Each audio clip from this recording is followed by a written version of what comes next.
자, 오늘 공부하실 내용은 이제 재무행정하고 행정환류론 그리고 지방행정을 공부를 할 텐데 재무행정 같은 경우에 세 문제 정도가 출제가 되는데 파트별로 문제가 나와요. 그래서 지난번에 공부한 기초이론, 그 다음에 오늘 과정론, 제도론, 한 두 문제 정도, 그 다음에 행정환류론의 경우는 나올 때가 있고 안 나올 때가 있기 때문에 0.5문제, 지방행정은 두 문제에서 세 문제. 그렇다면 오늘 공부하시는 내용 중에서 적게 잡아도 한 4문제에서 많게는 한 6문제 정도 나오니까 만만치 않은 영역이죠. 상당히 문항수가 많으니까 주의해서 보시는데요. 예산 과정에서 4대 재정개혁, 자세한 내용 좀 이따 하고, 예산 제도의 경우는 장단점, 그 다음에 행정책임 통제에서 옴부즈만, 이 옴부즈만 같은 경우는 행정학뿐만이 아니고 행정법, 사회에서도 나와요. 네. 그 다음에 행정개혁에서는 외국의 사례나 BSC, 그 다음에 지방행정에서는 지방자치법을 중심으로 해서 지방자치와 관련된 법령, 그리고 지방재정, 지방자치의 발달도 역시 돈 문제와 관련이 돼 있다라고 이제 볼 수가 있겠고요. 자, 오늘 공부하실 내용이 663페이지죠. 자, 그런데 일단은 4대 재정개혁을 보시면은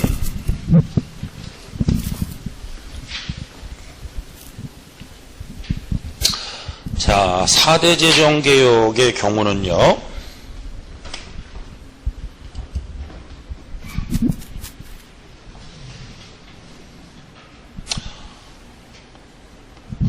역사적으로 조금 이해를 하셔야 되는데,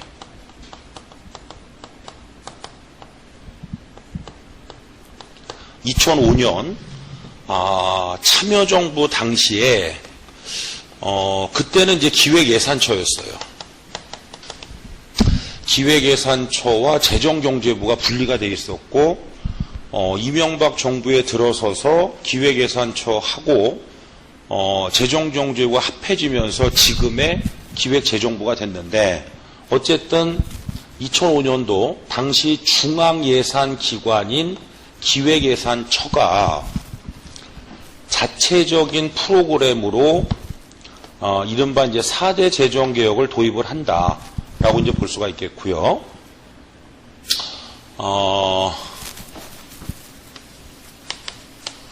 과거에는 이제 예산회계법이라는 법이 있었어요. 기금관리기본법과 더불어서. 그래서 예산회계법은 말 그대로 예산, 회계 관련 규정, 그 다음에 기금관리기본법은 기금인데요.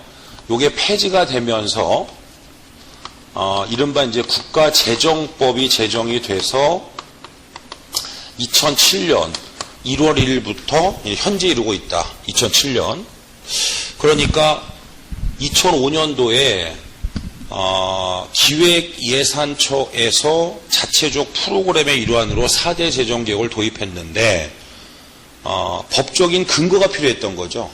그래서 예산회계법을 폐지시키고 4대 재정개혁의 법적 근거를 만들기 위해서 국가재정법이 만들어졌다라고 이제 보시면 되는데, 그럼 4대 재정개혁의 첫 번째가 뭐냐? 그러면 국가재정 운용계획을 수립하는 거예요. 자, 교재 잠깐 보실까요? 국가재정 운용계획은 자, 밑줄 하세요. 예산과 기금을 포괄하는 통합재정을 기준으로 5개년 단위의 국가재정 운용계획을 수립한다. 자, 그래서 국가재정 운용계획의 경우는 당해년도를 기준으로 해서 5개년 이상의 장기적 재정 운영 계획을 수립한다. 어디에다 얼마를 쓰겠다. 그리고 통합 재정을 기준으로 한다는 얘기예요. 여기서 통합재정은 일반에게 특별에게 기금을 포괄해서 짠다. 그런 의미를 갖고 있다라고 보시면 되겠고요. 자, 한 장 넘어가셔서 쌍가로 3번 외울 필요는 없어요. 외울 필요는 없고 국방, SOC 등등 해가지고 밑에 14개 분야에 걸쳐서 향후 5년간 정책 방향, 어떤 사업을 우선적으로 할 거냐, 거기에 재원 투자 규모, 얼마를 쓰겠다라는 장기적 관점에서의 국가재정 운영 계획을 먼저 수립하고요. 자, 그 다음에 2번 보세요. 총액배분 자율편성.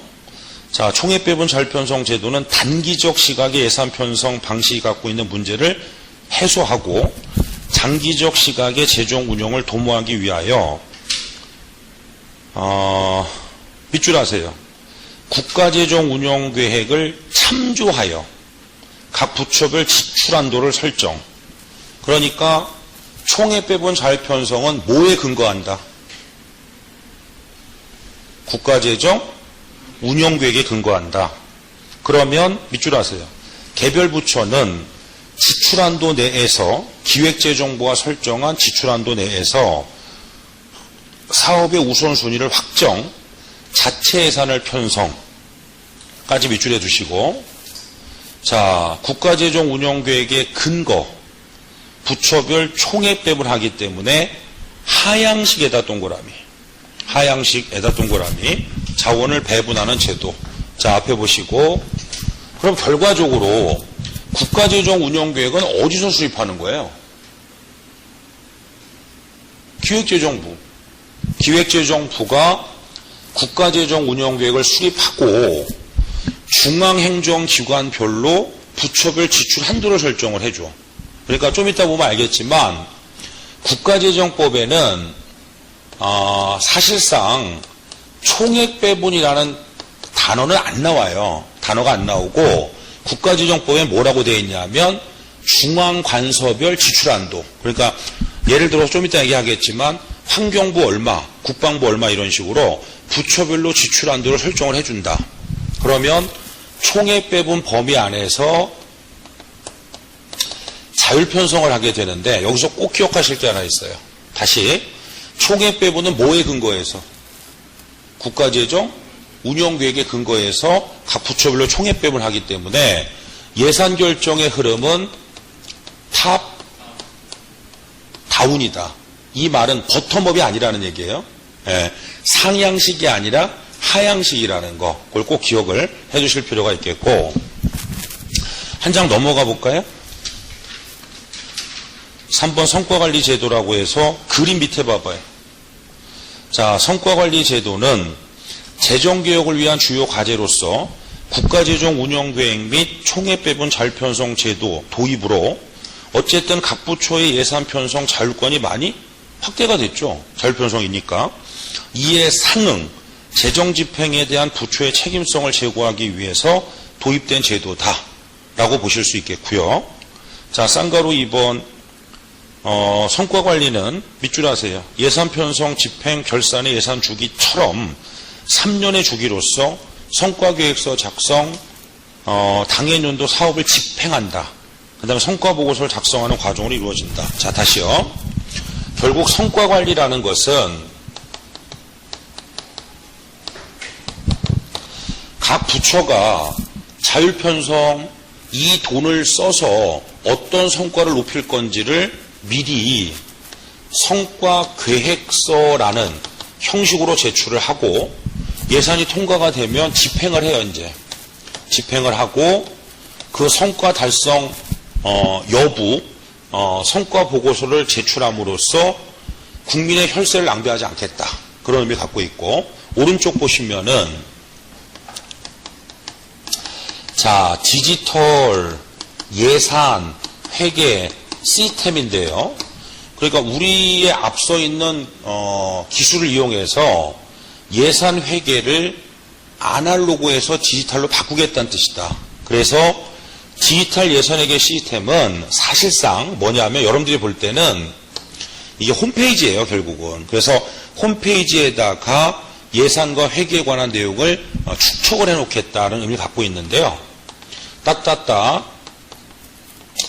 디지털 브레인 정부니까 이제 go.kr이다 라고 이제 보시면 되겠죠. 이걸 이제 4대 재정개혁이다 라고 얘기를 한다 라고 이제 보시면 되겠고, 그래서 아까 2005년도에 그냥 자체적으로 이렇게 그냥 편성을 할 때 자기는 해왔던 건데 법적 근거가 필요해서 국가재정법이 제정이 됐다. 예산협법이 폐지되고